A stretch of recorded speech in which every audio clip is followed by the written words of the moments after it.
Second point है इसमें क्रय शक्ति में वृद्धि अर्थात आय प्रभाव, इंक्रीज इन परचेजिंग पावर और इनकम इफेक्ट। सबसे पहले देखो क्रय शक्ति में वृद्धि कैसे होएगी।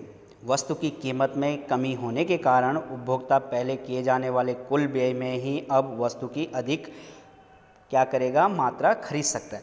देखो किसी भी वस्तु की कीमत कम होएगी तो क्या होएगा, उपभोक्ता पहले किए जाने वाले जो उसके खर्चे थे अब उसी खर्चे में क्या करेगा, उसी व्यय में जो व्यय करता था अब वस्तुओं को अधिक खरीद सकता है। इस प्रकार वस्तु की कीमत में कमी होने पर वस्तु का अधिक क्रय संभव हो जाता है।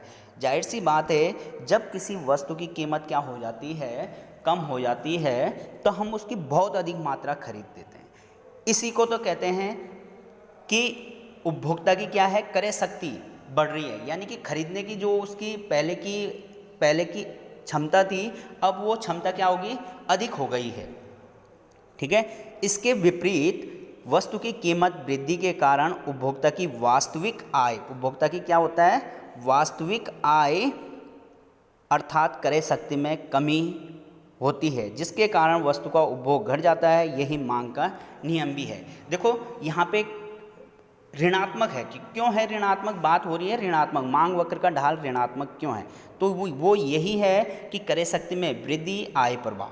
ठीक है, तो क्रय शक्ति में वृद्धि कब होएगी, जब किसी वस्तु की कीमत कम होएगी तो परचेजिंग पावर किसी भी उपभोक्ता की बढ़ेगी। इसके विपरीत अगर मांग के नियम की बात करते हैं तो कीमत वृद्धि में क्या होती है, उपभोक्ता की वास्तविक आय पे प्रभाव पड़ता है, यानी कि उसकी क्रय शक्ति पे क्या होएगा, प्रभाव। जब किसी वस्तु की कीमत बढ़ जाएगी तो क्या होएगा, हम वस्तु को कम खरीदेंगे, यानी कि हमारा क्या होएगा, जो परचेजिंग पावर है हमारी वो क्या होएगी, डिक्रीज होएगी, इंक्रीज नहीं होएगी जब किसी वस्तु की कीमत बढ़ गई। ठीक है ना, तो यहाँ पे यही आपने देखना है। अब यहाँ पे देखिए मांग का नियम भी लागू हो गया यहाँ पे, और क्रय शक्ति में वृद्धि के कारण भी, यानी कि मांग वक्र का ढाल ऋणात्मक इसलिए होता है। अब यहाँ पे संक्षेप में मैंने बता रखा है, फिर ये डायग्राम उसी तरीके से बना रखा है कि किसी वस्तु की कीमत में कमी, यहाँ पे लिखा है कब होती है, हमने पहले भी बताया है अधिक मात्रा का क्रय संभव हो जाता है, यानी कि कीमत कम होती है तो अधिक मात्रा खरीदते हैं। यही मांग का नियम है, यही क्या है, मांग का नियम है। अब देखो क्रय शक्ति में वृद्धि, क्रय शक्ति दोनों बता रखे हैं, तो किसी वस्तु की कीमत कम होती है तो हम उसे अधिक खरीदते हैं, यानी कि क्रय शक्ति में वृद्धि होती है। ठीक है, तो क्रय शक्ति में वृद्धि होएगी तो अधिक मात्रा में क्रय संभव हो पाएगा। जाहिर सी बात है, वस्तु की कीमत कम है, हम क्रय शक्ति में वृद्धि कर रहे हैं और वस्तुओं को अधिक से अधिक खरीद रहे हैं। इसी प्रकार इसका विपरीत है वस्तु की कीमत में वृद्धि। अब देखो वस्तु की कीमत में वृद्धि हो रही है तो वस्तु की कीमत में वृद्धि होएगी तो वस्तु की क्रय में कमी हो जाएगी। जाहिर सी बात है, कीमत बढ़ेगी तो वस्तु को हम कम खरीदेंगे, यानी कि क्रय में कमी हो जाएगी, और यही क्या है, मांग का नियम है।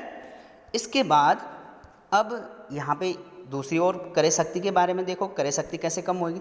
किसी भी वस्तु की कीमत अगर बढ़ रही है भाई, किसी भी वस्तु की कीमत, तो मैं उसे क्या करूँगा, अधिक खरीदूंगा या कम, तो भाई मैं उसकी क्रय शक्ति में तो कमी होएगी ना, मैं तो उसे कम ही खरीदूंगा, मैं उसे क्या करूँगा, कम खरीदूंगा। तो यहाँ पे दोनों टॉपिक हमारे क्लियर हो गए। एक पॉइंट और है वो कल आपको बताया जाएगा।